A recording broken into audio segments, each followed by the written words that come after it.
Good morning, good morning, good morning, good morning, good morning, my brothers and sisters. Welcome to another Good Morning Grief devotion. It's your boy, Pastor Corey Allen Duncan Sr. So happy and excited to lead you on today in a very special way and yet another grief devotion. This is the daily grief devotion that is strategically designed to help you to navigate through your grief one day at a time. What is grief? I'm so glad you asked. Grief, my brothers and sisters, it is the natural and normal response to loss, change, and transition that results in the expressions of feelings and emotions. Grief is what you feel on the inside. Mourning is what you reveal on the outside. Therefore, we don't suppress it, but we express it. We don't ignore it, but we explore it. We don't lock it up, but we let it out. And that's why we shout good morning, because mourning is a good thing. It's a great thing. And I'm glad that you are here on today. And I'm grateful for the opportunity to lead you in a very special way in today's grief devotion. Today is day 41. We're going to talk about my body might sympathize with the death.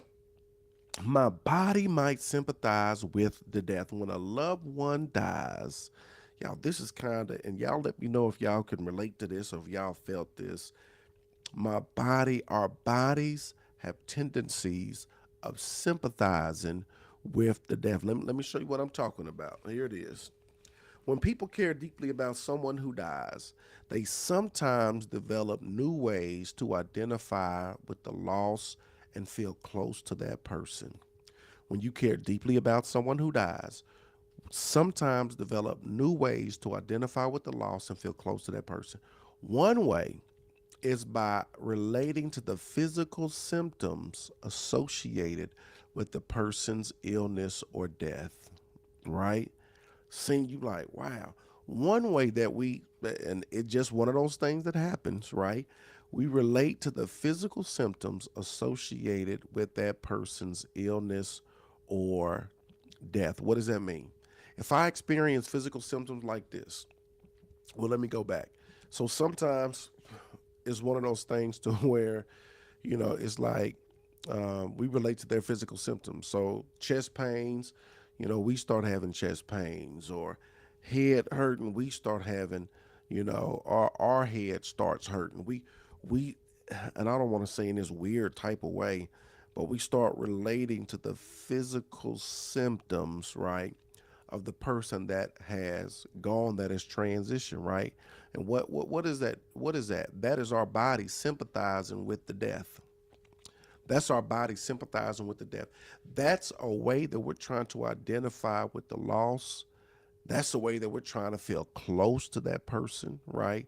And so we start relating to the physical symptoms associated with that person's illness or that person's death. It's one of those things. I don't know if y'all felt that. I don't know if y'all gone through that. I don't know if y'all have experienced that and maybe couldn't quite articulate it or understand it, but that's one of the ways that our body tries to connect or relate to especially when we're close, right?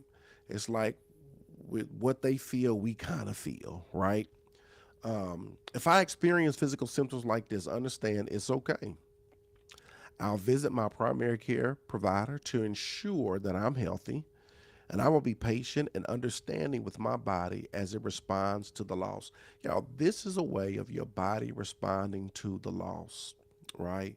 This is a way, oftentimes, when you navigating through grief, going through mourning, if a person dies, this is a way that your body responds to the loss. It finds a way to relate to the physical symptoms, right, that surround the person you lost, or the death, the loss, the change, the transition. And that's one of those things. I don't know if y'all felt that, if y'all experienced that, right? But understand it's okay. And if you have some of those symptoms, chest pains, they had a heart attack, now you're having chest pains, or, headaches, or whatever the case may be. However, whatever you may be feeling, right? Of course, you want to go to your primary care physician just to ensure that you're healthy.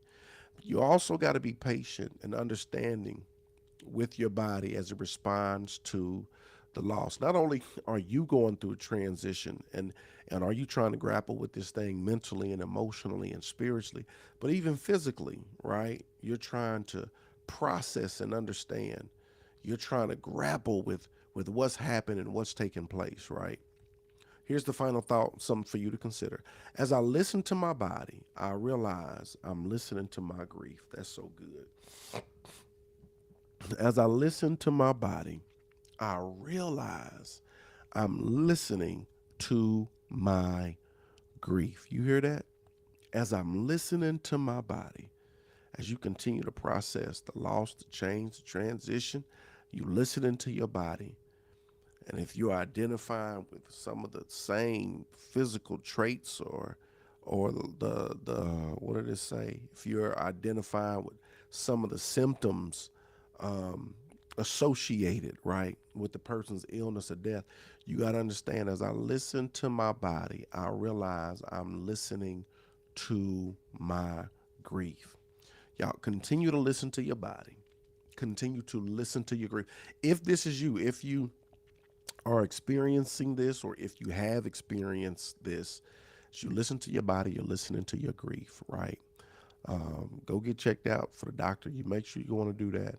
And yeah, it's just part of the journey. It's just part of the journey. When I say grief is just one of those things, it's like it's it's not linear, it's not a straight line, and it's just all over the place. And it can bring up things that you never thought, you never imagined, you never even considered, right? And so let us consider this. As I listen to my body, I'm listening to my grief. Today is day 40. We are talking about my body might sympathize with the death. Pastor Corey Allen Duncan Sr., I hope y'all have a sensational Saturday. Thank you for allowing me to lead you today in a very special way in yet another grief devotion. God bless you.